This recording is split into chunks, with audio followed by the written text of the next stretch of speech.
Hello students, ये कुछ previous year के क्वेश्चन मेरे पास हैं आपके 2022 के केमिस्ट्री के रसायन विज्ञान। ठीक है, ये जैसे कि 2022 के क्वेश्चन है। अब इसमें कुछ आपके इंपॉर्टेंट क्वेश्चंस हैं जो कि मैं यहाँ पे डिस्कस करूँगा आपके लिए। जैसे कि इसमें क्वेश्चन न्यूमेरिकल वाइज है, न्यूमेरिकल ही मुझे बताना है आपको, मेनली मेरा मेन पर्पज़ है उसी पे। आप जरा ध्यान देना। कह रहा है कि what do you understand by mole fraction. Mole fraction ये फिफ्थ का ए पार्ट है। इसमें कहा है what do you understand by mole fraction. First of your mole fraction class 11th में है। आपने कहा है सर किसी भी आपके सोल्यूशन में अगर आपका सोल्यूट है और क्या है आपका सॉल्वेंट है, तो आप कह रहे हो सर इसमें मोल फ्रैक्शन क्या होगा। तो मोल फ्रैक्शन आपको याद होगा सर काई से डिनोट करते हैं या फिर एक्स से भी आप कह सकते हो। सर इसका भी हमें मान लो n1 का निकालना है तो क्या हो जाएगा n1 + n2। जितने भी नंबर ऑफ कंपोनेंट्स हो उनके नंबर ऑफ मोल्स आप यहाँ पे कैलकुलेट करके मोल फ्रैक्शन निकाल सकते हो। तो मोल फ्रैक्शन क्या होता है? It is a fraction of number of moles of any one of the component present in a solution. Mainly binary solution हम पढ़ते हैं।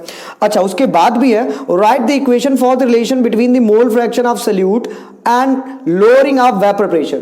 लोअरिंग ऑफ वेपर प्रेशर आपसे कह रहा है सर, याद होगा आपको relative lowering of vapour pressure एक कॉलिगेटिव प्रॉपर्टी रहा करती थी। इसमें P1 not minus P1 upon P1 not हुआ करता था। ये किसके बराबर आता था? x2 के बराबर। यानी पहले तो आप मोल फ्रैक्शन को डिफाइन कर लोगे sir, it is a fraction of number of moles of any one of the component present in a solution. और दूसरी बात आप कहोगे सर ये कैसे रिलेट कर रहा है, तो याद होगा आपको क्या भाई, एक कॉलिगेटिव प्रॉपर्टी, चार ही कॉलिगेटिव प्रॉपर्टी थी जिसमें आपने sir relative lowering of vapour pressure, elevation of boiling point, depression of freezing point and osmotic pressure. पहला आपने पढ़ा था सर क्या, पहला आपने पढ़ रखा होगा sir relative lowering of vapour pressure. तो यही रिलेशनशिप है। अब इस रिलेशनशिप से आगे क्या कह रहे हैं, सोल्यूशन ऑफ यूरिया इज 6%। इसी क्वेश्चन के आगे है, कह रहे हैं solution of urea 6% by wait. अब यहाँ पे देखो 6% बाई वेट का क्या मतलब।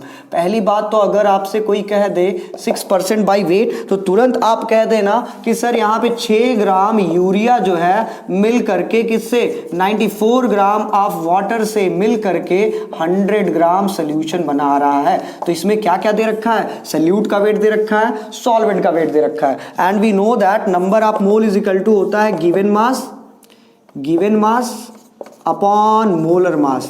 तो ये बात पता होनी चाहिए। आप कह रहे हो सर अगर हमें नंबर ऑफ मोल पता चल गया then we can find out the mole fraction as well. आप कहोगे क्या, calculate the mole fraction of urea and water in the solution. अब देखो इसमें आप डायरेक्टली मोल फ्रैक्शन ही पूछ रहा है आपसे, तो relative lowering of vapour pressure का क्वेश्चन ही नहीं है। आप डायरेक्टली कह रहा है सर मोल फ्रैक्शन बताइए।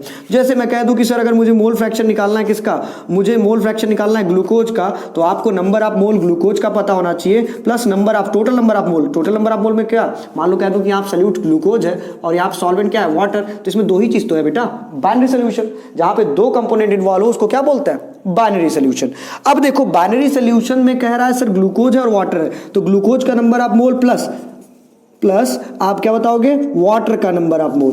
तो ये दोनों number of mole total number of मोल को रिप्रेजेंट करेंगे। तो यहां से क्या करो, अब तुमको पता है सर नंबर ऑफ मोल होता है given mass upon molar mass. तो यानी सर मोलर मास यानी given mass of glucose upon molar mass of glucose, ये आ जाएगा given mass of glucose upon molar mass of glucose plus given mass of water, given mass of water upon molar mass of water. ये रख दो, क्या आ जाएगा, यहाँ पे आप देखोगे क्या गिवन वेट कितना है बेटा, तो आप कह दो डायरेक्टली सर कितना है, 6 ग्राम है यूरिया का, 6 ग्राम है यूरिया का। और यूरिया का जो मास होता है, यानी पहले यूरिया का तो फॉर्मूला जान लो, NH2CO बोलते हैं यूरिया को। अब अगर मैं इसका मोलर मास निकालने गया तो 14 हाइड्रोजन इसका हो गया, फिर उसके बाद आप कह दोगे सर 2 इसका, फिर उसके बाद यहाँ पे 2 हाइड्रोजन का हो गया, फिर उसके कार्बन का फिर 12, फिर उसके बाद 16, फिर उसके बाद 14, फिर उसके बाद आप क्या बता दोगे, फिर यहाँ पे प्लस कर दो 2। तो ये टोटल मिला करके आप आ जाएगा कितना, 60 यूनिफाइड मास, या फिर 60 ग्राम पर मोल भी बोल सकते हो इसको, 60 ग्राम पर मोल। तो आप कह रहे हो सर गिवन वेट आपको पता है इतना, मोलर मास कितना है 60, तो रख दो वैल्यू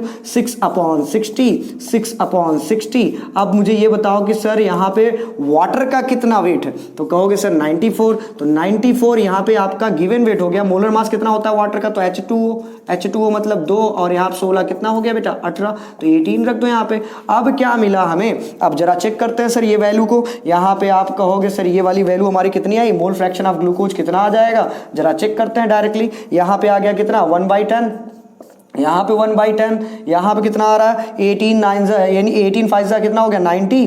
तो आपने कहा सर यहाँ पे 5 पॉइंट और कितना हो जाएगा 18 5 सा 4 4 हो गया, यानी कितना हो गया 2 2 इतना आ गया। अब यहाँ पे जरा देखो ये 0.1 आ गया क्या, तो यहाँ पे कहोगे सर ये तो 0.1 है ऊपर वाला और यहाँ पे 0.1 अगर ऐड कर दिया आपने तो कितना आ जाएगा 0.31। अब 0.31 को अगर आप ऐड करते हो ये वैल्यू आपकी किसकी आ गई, सल्यूट की। अब यहाँ पे जो भी वैल्यू आए आप इसको कैलकुलेट कर पाओगे, ठीक है। यानी आप कह दोगे सर 10 अपॉन यानी 1/53.1 कर लो, ठीक है। जो भी वैल्यू आई आपकी, आप यहाँ से जैसी वैल्यू मान लो आपकी x आ गई या फिर आप कोई भी वैल्यू ले लो, m आ गया। m क्या आ गया, इसका कोई यूनिट नहीं होगा क्योंकि ये सर क्या है, फ्रैक्शन है। फ्रैक्शन में क्या ही यूनिट देंगे, मान लो m आ गया। अब आप कह रहे हो सर वाटर का अगर आपको निकालना है, वाटर का, तो याद रखना बेटा mole fraction of glucose plus mole fraction of water, mole fraction of glucose plus mole fraction of water is equal to 1 होता है। जितने भी कंपोनेंट्स होते हैं सबके मोल फ्रैक्शन को अगर ऐड करें तो 1 आता है हमेशा, ठीक है। तो अब यहीं से निकाल लो, अगर आपको ग्लूकोज का पता है तो वाटर का पता हो जाएगा सर। तो आप कहोगे क्या sir, mole fraction of glucose, तो 1 माइनस m अगर आप निकालोगे तो जो भी वैल्यू आए आपकी n आप रख करके आंसर ले लो, ठीक है। आंसर ले लो, यहाँ से ये वाला क्वेश्चन सॉल्व हो गया, ठीक। तो इस टाइप के क्वेश्चंस अगर आपके एग्जाम में आते हैं तो आप बड़े इजीली कर ले जाना इसको, ठीक है। बहुत इजी है, मोल फ्रैक्शन से रिलेटेड अगर कोई क्वेश्चन आता है तो इसको कर डालना। अब अगर यहीं पे दूसरा क्वेश्चन देखिए इसी का फिफ्थ का बी पार्ट देखो क्या है। फिफ्थ के बी पार्ट में आपसे कह क्या रहे हैं, यहीं पे देखो कह रहे हैं differentiate between molecularity and order of reaction. देखो मैंने पहली वीडियो में आपको बता रखा था कि मॉलिक्यूलरिटी और ऑर्डर ऑफ रिएक्शन आपके एग्जाम में आएगा, तो वो इंपॉर्टेंट क्वेश्चन में मैंने पहले बता रखा है। अब देखो यहाँ पे कह रहा है in a first order reaction after 100 second the concentration of substance remains half.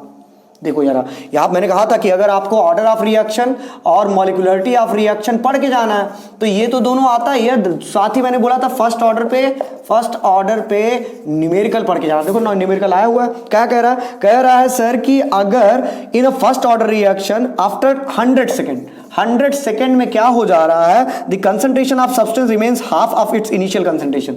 भाई साहब कह रहा है जो भी कंसंट्रेशन ऑफ सबस्ट्रेट का था या फिर रिएक्टेंट का था वो आधा हो जा रहा है। और ये बात जो होता है वो तो होता है क्या, हाफ लाइफ।